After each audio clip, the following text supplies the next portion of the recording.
Hello, I'm Maria Dawes, Portfolio Manager on the Private Wealth team, and I'm joined by my Capstone colleague and fellow Portfolio Manager, Janet Kimsing. Welcome, Janet. We welcome you to our video and the update for the end of June. And a warm welcome to all our viewers. This is quite special because today both Maria and I are in the office. So as you can see, we're very slowly and cautiously transitioning to life back in the office. And it's so good to be back at the office, to be honest. So, Janet, last week I gave a short rundown on increased market volatility that we've been seeing. And I know Glenn will probably address some of that at our next video update. In a few weeks. So I also understand that today you're going to give us a bit of a primer on the behavior of stock markets in general. Yes, let's mix it up because we're always talking about what the markets are doing. But I thought let's back it up a bit and talk about why stock markets react the way they do. The stock market is a leading indicator, meaning that it looks ahead and will attempt to price in any insights into the well-being of the economy. We're basically making a judgment call on the economy as a simplified way of looking at things. And usually we're making that judgment call based on what economists have predicted. The reason we need to do that is because we don't have economic data in real time. The data is always looking backwards. So for example, even though we're in June, we won't find out June stats until mid-July, even though we can postulate as to what that's going to look like. So when the data does finally come through, and that can be anything from a jobs report to a PMI number, PMI being a purchasing managers index, the market, or perhaps more accurately, the participants in the market already have an expectation of what that's going to look like.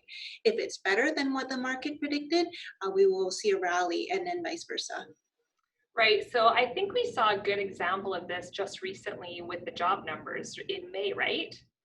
Yeah, so that's a really good example. So in the US, the employers added 2.5 million workers instead of 8 million in projected job losses. So quite dramatic. And in Canada, similar story. The number of people employed actually rose by just under 300,000 opposed to the 500,000 in job losses, which economists had expected and somewhat priced into the markets. I guess those are examples of upside surprises, which caused both Canadian and US stock markets to rise a bit. So we had a bit of a rally earlier in the month.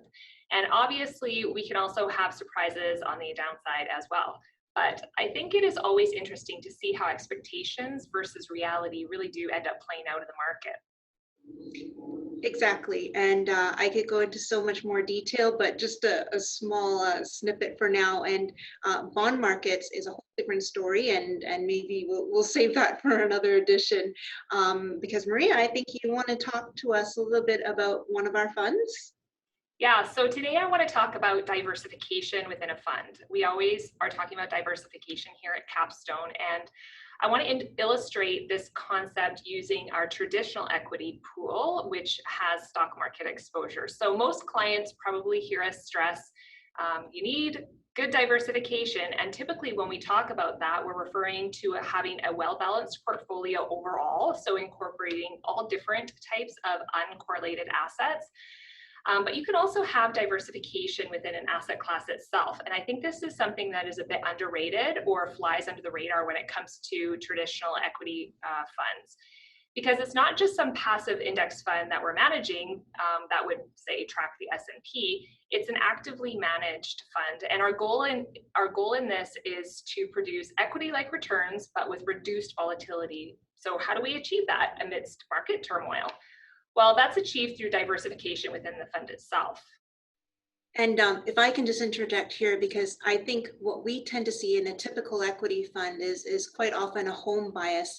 And because of that home bias, if we're talking about Canada, for example, you're going to undoubtedly have a lot of banks, energy stocks, because, that's Canada, right?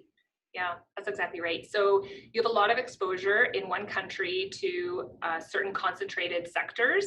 And to be honest, Canadian stocks at one point represented a large component of our traditional equity fund. But knowing the risks that present themselves when you're under diversified in this manner, we've gone to some great lengths to ensure that we have better and proper diversification. But really, what does this look like at the end of the day? It means that we have varying market cap sizes, all the way from nano and micro cap to mega cap. And keep in mind that even at the micro cap level, we're dealing with a market capitalization of at least 50 million. Not only that, but we have varied sectors. So many clients may be familiar with the GICS sectors or the global industry classification sectors. So we have now stocks across most of those sectors and across market caps of varying sizes and across countries, including Canada, the US, Japan, Korea, and countries in Europe. So geographic allocations. Currently, our largest sector exposures are in consumer discretionary and information technology. All this to say that if you're looking to add to your stock market exposure in general, and you want a diversified portfolio that really considers the risk within the portfolio, this might be a good solution for you. So talk to one of your portfolio managers about this. Definitely. Thanks, Maria. And I think it's a good summary and good explanation as to why our fund might not always track the North American markets to the same degree, both to the upside and the downside. Yeah, that's right. So this is the end of another update. We want to ask you to join our next video when we'll be welcoming Glenn Murray, our CIO and the president of Capstone.